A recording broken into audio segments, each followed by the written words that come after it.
Meditation is wonderful, but probably not at a 100, right? Meditation will pour gasoline on you at probably an 80 and above. But again, you have to suss that out for yourself.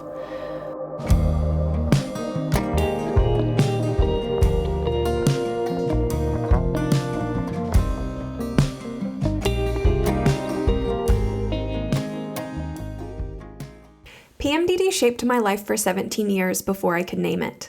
I spent those years searching for answers, questioning my sanity, and desperately seeking treatments that actually worked. My painful journey had an unexpected twist. Helping others heal from PMDD became my life's purpose. Hi, I'm Jess, a board-certified nutritional therapist, coach, the founder of Her Mood Mentor, and your host. This is PMDD Pep Talk, a weekly reminder that your suffering is real, your experience is valid, and your future is brighter than your symptoms suggest. Each week, we're going to explore the truths about PMDD that nobody talks about. The kind of truths that shift something deep inside you and make you think, maybe there's more possible than I imagined. Whether you're in the depths of luteal darkness or riding the clarity of your follicular phase, you're exactly where you need to be. Because here's what I know for sure. Healing PMDD isn't just about managing symptoms, it's about transforming your life. This challenge, as brutal as it can be, is an invitation to know yourself more deeply and live a more joyful, purpose-filled life. PMDD might feel like your whole story, but it's just a chapter, and you get to write what comes next. Welcome to PMDD Pep Talk. Quick pep talk pause. Remember that everything we talk about here is meant to educate and inspire. Always team up with your healthcare provider for personal medical advice. All right, now let's get into it. Have you ever been in the middle of a PMDD meltdown and tried to meditate your way out of it? You pulled up a breathing app while you're sobbing in your car, or you grabbed your journal while your heart was pounding so hard and you couldn't even read your own handwriting. Maybe you tried to talk yourself down using the same gentle voice that works on a Tuesday morning, but it's the luteal phase and it's Saturday now and you're not having it. So stay with me for the next few minutes because by the end of this episode, you're going to know the 4 zones your PMDD symptoms move through and why using the wrong tool in the wrong zone is making your meltdowns worse and not better, which is what you're aiming for. So here's what no one told us. Your PMDD symptoms, they don't happen at one volume. They move along a scale. Some days you're at a 2, some days you're at an 8. Some afternoons you start at a 4 and you're at a 9 by dinner. And the tool that works at a 2 will absolutely not work at a 9. And that is not about you failing as a person. It's simply a state mismatch. So I made a PMDD symptom escalation scale years ago for our PMDD rehab program. It runs from 0 to 100, and it is still to this day one of the most useful things I've ever made for this work. And today I want to actually teach you all about it. So for our conversation, I want you to think of the scale in 4 different zones. Zone 1 being 0 to 20. This is a regulated zone. Your nervous system is in baseline. You can think clearly, you can feel your body, you can have hard conversations without it ruining you for 3 days. This is the zone where reflection works, where journaling works, where meditation works, where you can actually plan, learn, build a protocol, implement a protocol, make a decision, things like that. Then we have zone 2. This is going to be 30 to 50. This is an activated zone. This is the early warning zone. Your body is starting to send up flares. You're more irritable than the situation calls for. The sound is louder. The light is brighter. The smell of your partner's lunch is offensive in a way that it was not yesterday. And your nervous system is starting to move out of baseline. This is the zone where small, fast regulation tools are going to change everything. And it is also the zone most women blow past because they think, I'm fine and I'll just push through. Then we have zone 3. This is 60 to 80. This is escalated. You're in it, you're flooded, your body is now in survival mode. You can't think your way out of it. The mental tools, the journaling, the reframing, the gratitude practice, all of that is offline because the part of your brain that does those things is now offline. This is the zone where you need body-based tools, not insight tools, not meditation. Okay, body-based tools. Then we have zone 4, 90 to 100. This is your crisis zone. This is the meltdown zone, the panic attack, the intrusive thoughts you cannot get off the loop of, the hour or hours where you do not feel safe alone. This isn't a self-soothe moment. This is a co-regulation moment. And this is the zone where you need a person, a plan, and outside support. So finally getting to the punchline of this whole episode, meditation at a 100 is not helpful. Meditation at an 80 is like pouring water on a grease fire. It doesn't put it out, it makes it spread. And it's not because meditation doesn't work or, meditation is lame or whatever. Meditation is wonderful. We know that. It's a highly evidence-based practice. It's just the wrong tool for that state of activation. It's a state mismatch. Your tools have to match your state or they backfire. Okay? Now let me back up and tell you how I learned this the hard way. So I had PMDD for 17 years. I was experiencing PMDD for 17 years before I had a name for it. And I spent a lot of those years in zone 4, the meltdown zone, the panic attack, the crisis zone. I didn't know there were zones. I didn't know there was a scale. I didn't know anything about the subjective units of distress scale, which is a clinical tool from the 1960s that rates emotional intensity from 0 to 100.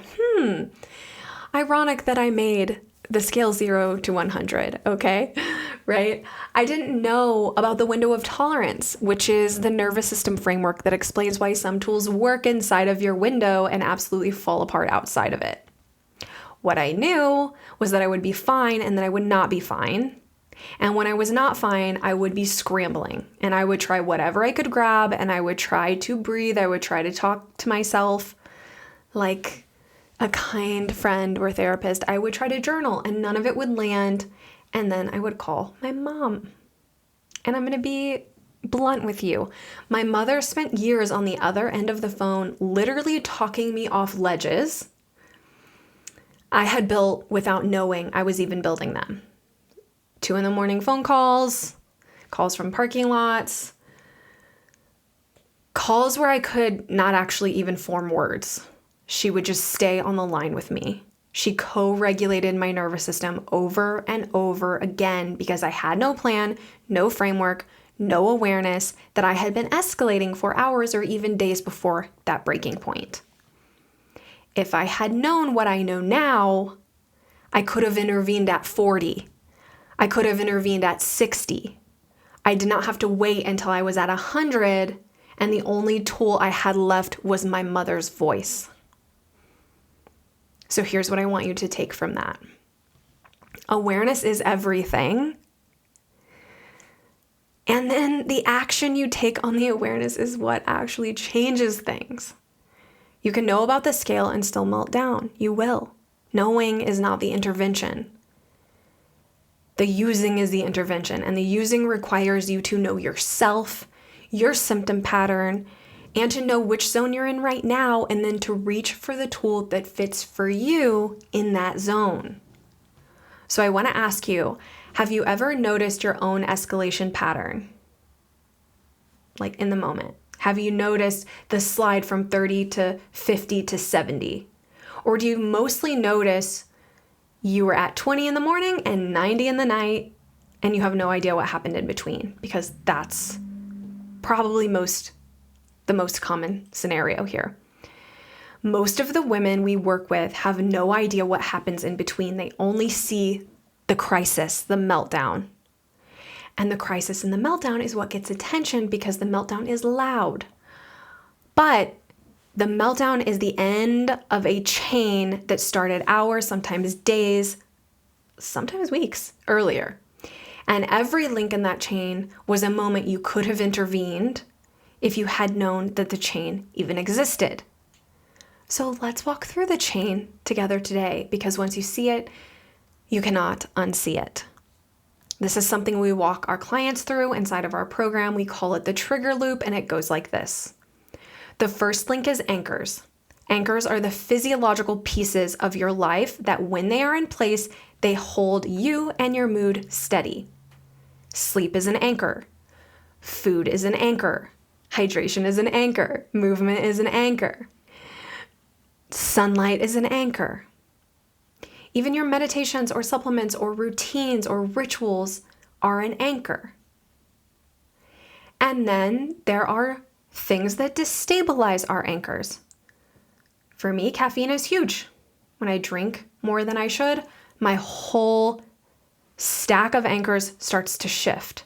Travel also can dismantle your anchors. But when your anchors are in place, your nervous system has a stable floor. When anchors start falling off base, I want you to think of it as if you were gathering kindling for a fire. So first you skip breakfast, then you only slept for 4 hours, then you've only drank 20 ounces of water today. Then you're traveling, you're skipping your supplements. Each one is a stick in that kindling that's getting gathered into a pile. Okay, the second link, so the first link is anchors, the second link is triggers. And the trigger, I want you to think of the trigger as the match. It is a stimulus, whether it be physical, psychological, environmental, that lights the kindling. Relational also is going to light the kindling. Maybe it's a passive-aggressive text, or a change of plans, or a loud restaurant, a piece of news, a specific person walking into the room, a smell, a traffic jam when you're already running late, right? The trigger isn't the problem. The trigger is the match that lights the kindling. And the problem is how much kindling you stacked up before it struck.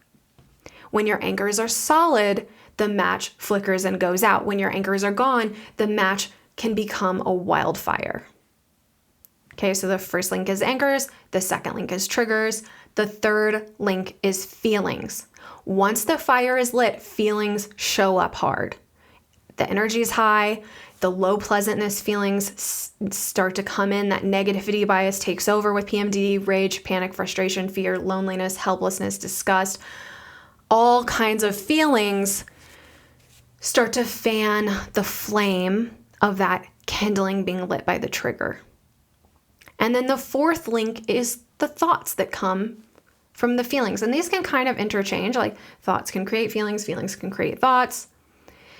But in this context, we're thinking of feelings producing thoughts. And in the luteal phase, those thoughts are almost always automatic negative thoughts, ants, repetitive and directed at yourself or the people that are closest to you, right? Thoughts like, he never listens. I'm a terrible mother. Nobody cares about me. I can't do this anymore. Those thoughts are pouring more fuel onto the fire. Remember, that was lit by the triggers that the kindling had gathered, and then the flame is being fueled by the feelings. So then we have the thoughts. So the first link, again, just to recap, trying to keep you with me here. The first link is your anchor. The second link is the trigger. The third link is the feeling. The fourth link is the thought. And then we're going to get to the fifth link. Before we get to the fifth link, though, I do just want to say those thoughts are going to happen on repeat. You're going to just repetitively think those thoughts. And while the trigger can be different, your anchors are usually similar. Your anchors are going to stay similar. Triggers are going to be a huge list of triggers.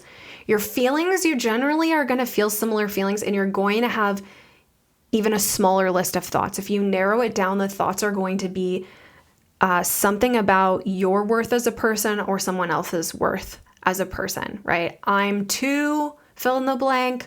They're too fill in the blank. I'm not enough. Fill in the blank, they're not enough, fill in the blank, are generally what the thoughts are circulating around. So then we get to the fifth link, which is the behavior.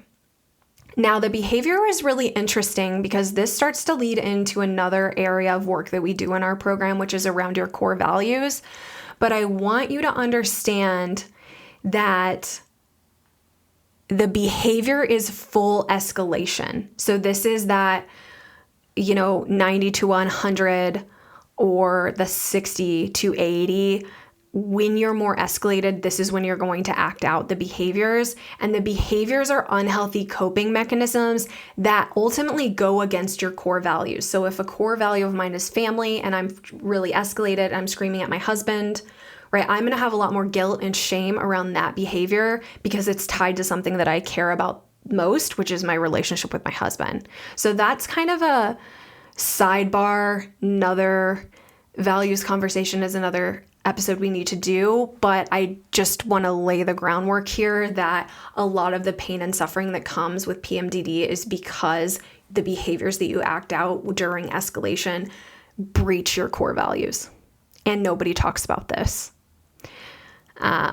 But this behavior, this is the moment that you do the thing that goes against your core values that you probably don't even realize is happening, probably don't even realize is going against your core values. So you start the fight, you send the message, you quit the job, you close the door on an opportunity, you break something, you hurt yourself. The behavior is that fire in full blaze. And it's also the moment your nervous system is screaming for relief, and almost any action feels like relief because it's discharging energy. We're not done. There's another link. So again, to recap the links, first we have anchors, then we have triggers, then we have feelings, then we have thoughts, then we have behaviors, and the sixth and final link is the relief cycle. And this gets missed a lot because after you peak in escalation, there's still more, right? You reach for relief, and the relief is often another unhealthy coping mechanism. Maybe you're crying for days, you're binging or restricting, you're isolating, you're calling out of work. The relief may feel like rest, but it's actually this really like smoldering wreckage of the fire that has been created through that kindling and fanned. And here we are smoldering in the end stage. And it really sets up the next cycle's kindling. That relief often becomes an anchor that falls off next because now you're in that damage control cycle of exhaustion and recovery and apology and catching up, right? When you go through this entire escalation cycle, you go through the dismantling of your anchors, getting triggered, having the feelings, having the thoughts, acting out the behavior, and acting out the relief cycle, then you're in recovery. You're in catch up. And this is the PMDD damage control cycle that we have talked about and we continue to talk about. This is the loop, the trigger loop as well. And the loop, the reason the loop keeps running is that most women are only intervening at the behavior stage, at full escalation, at the fire, at zone 4. And by then, every tool that requires a working prefrontal cortex is now offline. Okay, but before we go any further, I want you to know that a few months ago in episode 29, I told you the number one mistake keeping you stuck in PMDD is waiting until you're symptomatic to do the work. If you haven't listened to that episode, I highly encourage you to check it out. I know we're already deep into this episode before I've brought it up, but it builds directly on today's episode. Today is the de-escalation conversation. I teased in that episode and never came back to teach. But in that episode, we were really digging into why waiting until you're already escalated is causing so much trouble and really like a huge mistake. So it really pairs with this episode. If you don't pause and go back to it in the middle of our conversation here, that makes sense. But I do encourage you to go back to episode 29 after you listen to this episode and get that foundational conversation that we had. Okay, so here is the practical piece and more info on what do you reach for in each zone. So in zone 0 to 20, you're regulated. This is your foundation work zone. So this is where the meditation, journaling, therapy, planning, learning, reading, reflecting, implementing protocols and slow nervous system practices like yin yoga or breath work that you actually have time for all work really beautifully. This is when you build the protocol, as I said, when you shop for the groceries, when you prep the freezer meals, when you take a look at your labs or get your labs done. You order your supplements, you write out what boundaries you're wanting to set, you print out the menus. We will come back to the printed menu in a minute. It matters, okay? But this is also the zone where you have access to insight. This is when you do your, reflection of your symptom mapping to see the patterns. You start to understand, what are your patterns with your symptoms? When are your symptoms most active? And then you're looking back at the last 3 cycles and you start to ask, what were my anchors? What were my triggers? When did I tip into 30 out of the 20 zone? Where did I land at 90? You can only do that work in zone 1. So the practice is in every regulated day or week that you do that work. You don't wait until you're symptomatic. And we talk about that, as I said, in episode 29. So go back to that. So 30 to 50 is your activated zone. This is the early warning zone. The tools here are small and fast and physiological. Things like eat food with protein and minerals right now, right? Check in. When's the last time you have eaten? When's the last time you've hydrated? Have you been getting minerals? Have you gone outside and got the sunlight on your face? Can you take a walk? Can you lengthen your exhale? Can you lower the lights in the room? Can you check in with your body and notice, am I cold? Am I uncomfortable anywhere? Is there something that I need that's missing, that's driving me out of zone, the regulated zone? And very commonly, yes, it is, right? You've been pushing through for too long. You haven't taken a break. You haven't eaten. You're getting too many notifications. You're getting overstimulated. So in the activated zone, right, this is where we can start to take some action. We can turn our phone notifications off. We can cancel something on our calendar. We can cap or cut out caffeine for the day. We can move boundaries earlier instead of waiting for them to be crossed, right? We can set boundaries at that stage before we're escalated and trying to set boundaries, which then leads to, a lot of relationship conflicts in that state. You can have a snack, you can hydrate. Like, the job in this zone is not insight. The job in this zone is to keep yourself in the window. You do not need to figure all the things out. You need to lower the volume. And insight tools like journaling can actually escalate you further because you're thinking about your symptoms, which can amplify your symptoms. Okay? So moving on to the next zone, which is 60 to 80. This is the escalated zone. So you're in it. This is the zone of body-based intervention only. Your thinking brain is now offline. We're in the reptile brain. We're in the survival. And asking yourself to reframe right now is asking yourself to basically do calculus while you're having a panic attack. You cannot do it. Okay?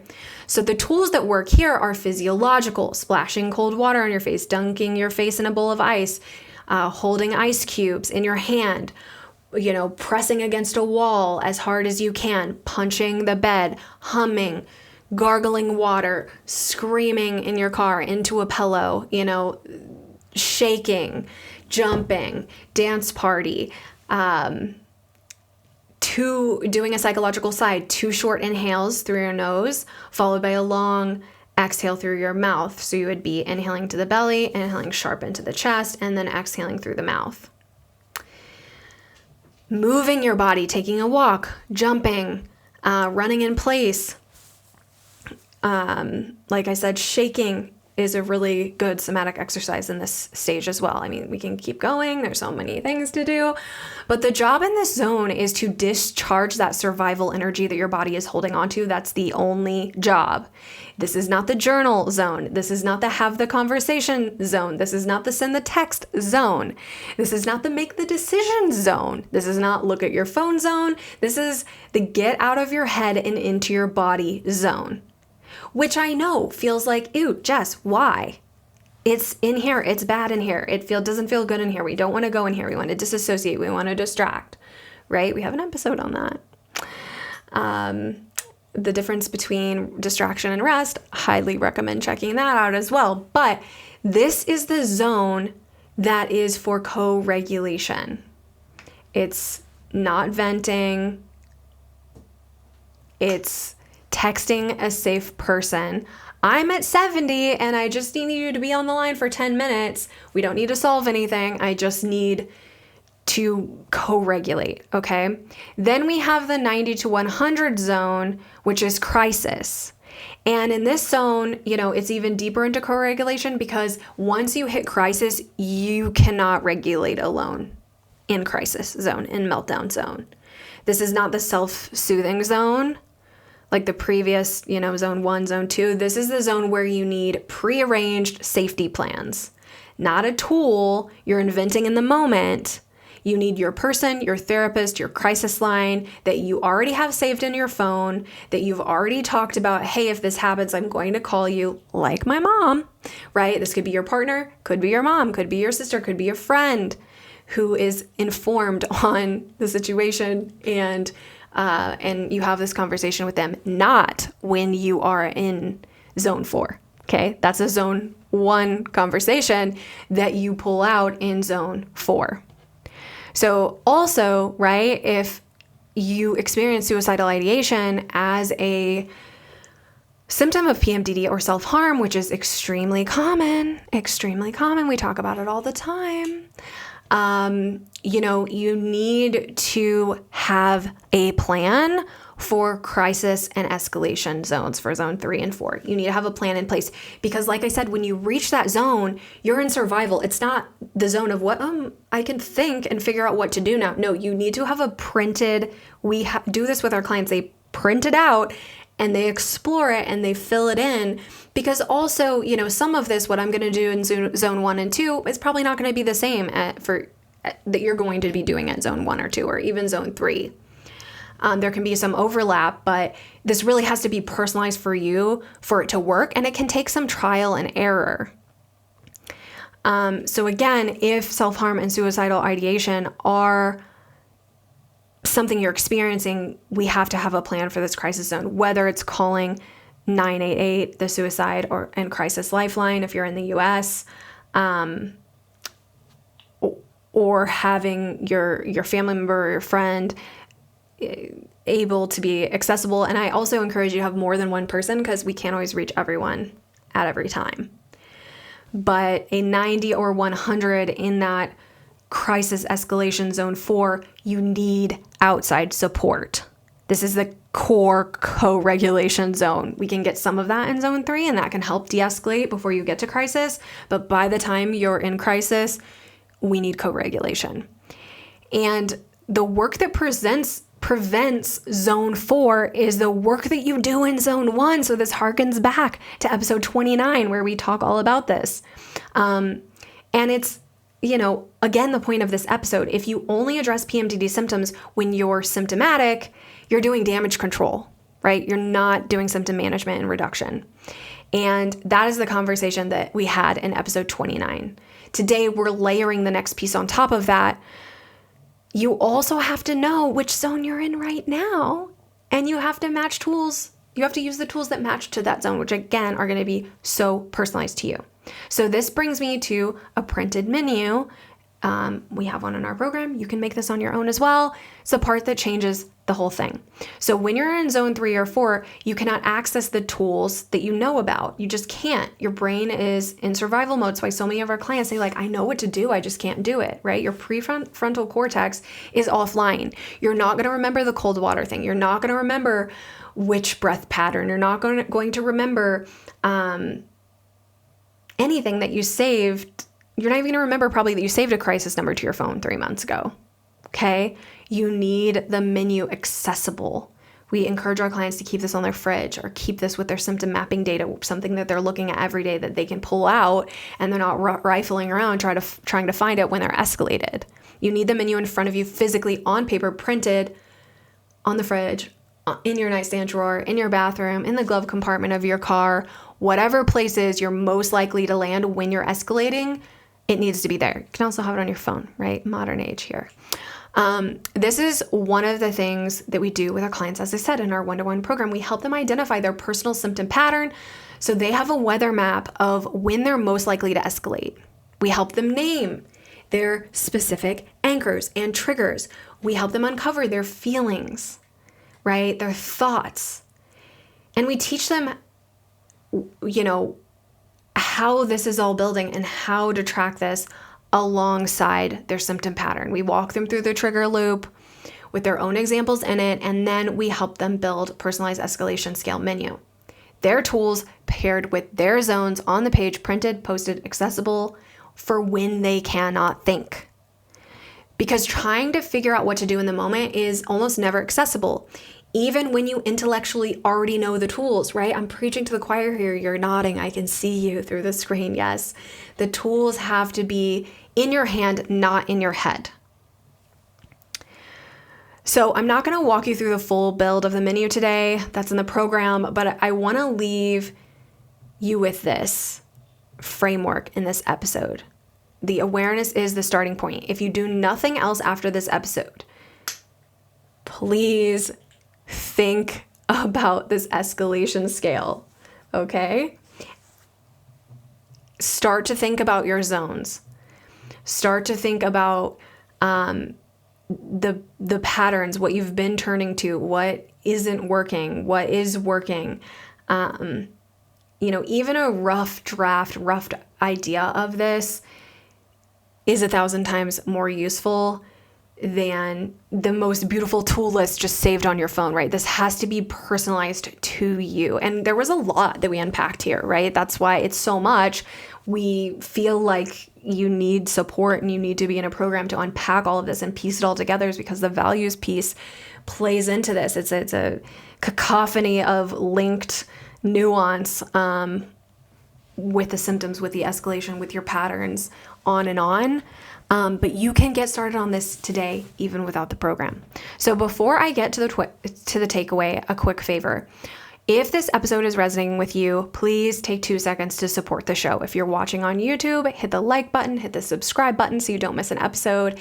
It helps more women find our content. And if you're listening on your favorite podcast app, wherever that is, please leave a rating and review. It takes seconds and it makes a huge difference in getting this information in front of the women who need it most. So here's what I want you to walk away with. Your PMDD support needs to meet your stage of escalation. You have to match the tool with the stage of escalation, right? Because ultimately, the tools and the support are not the problem. The match between the tool and your state is a big problem. Meditation is wonderful, but probably not at a 100, right? Meditation will pour gasoline on you at probably an 80 and above. But again, you have to suss that out for yourself. Cold water may just be what you need at a 10, or it could be really jarring at a 10 for you. You're going to have to feel this out for yourself. Could be the thing that brings you back into your body, could be the things that pushes you further over the edge. And I don't necessarily encourage you to explore all of that when you're escalating. You can do some exploration of how things feel when you're in a regulated state, when you're at a 1 or 2 or even 3. But I would save the exploration for zone 1 and 2, and make notes when you're in stage 1 in order to be able to continue to personalize what is on your menu and what you're going to try. So the 2 pieces are this: awareness, which is knowing your scale, knowing your zones, knowing your pattern, and action, which is using the tool that fits the zone you are in right now, not the tool you wish you worked, not the tool the influencer on the internet told you was the answer, right? The tool that actually fits for you, not the tool that I said, right? You have to figure this out for yourself. The practical bridge between awareness and action is making this menu for yourself. You build it when you're regulated and you use it when you're not. And you update it every cycle because what works for you will change. Or you at least update it every season because, right, postpartum is going to be different than when you're in college and you're dealing with PMDD symptoms. So the tools that you need and the things that you're interested in, the things that quote unquote work will change. It's dynamic. If you want help building yours and sussing this all out, as I said, this is what we do inside of our one-to-one program and inside PMDD Rehab. The link is in the show notes for that. But I love this conversation. I feel like, it would have helped me so much to have this earlier, to understand that there are 4 zones. There's your regulated zone, your activated zone, your escalation zone, and your crisis zone. And then to understand how the symptoms of, escalation pair alongside anchors, triggers, feelings, thoughts, behaviors, and release cycle, and how that plays into your values, which then impacts your sense of self, your ability to have hope for your future, your ability to feel confident in yourself. It really underpins the identity crisis that we get into with PMDD. And I hope you're starting to see signs of how that can all happen in this conversation that we had today. So we'll continue to build on these conversations. But remember, today's conversation built specifically on episode 29, the biggest mistake I see women making with PMDD. The title is something like that. And curious to hear what you think about this episode. Hope you find it helpful, and see you next time.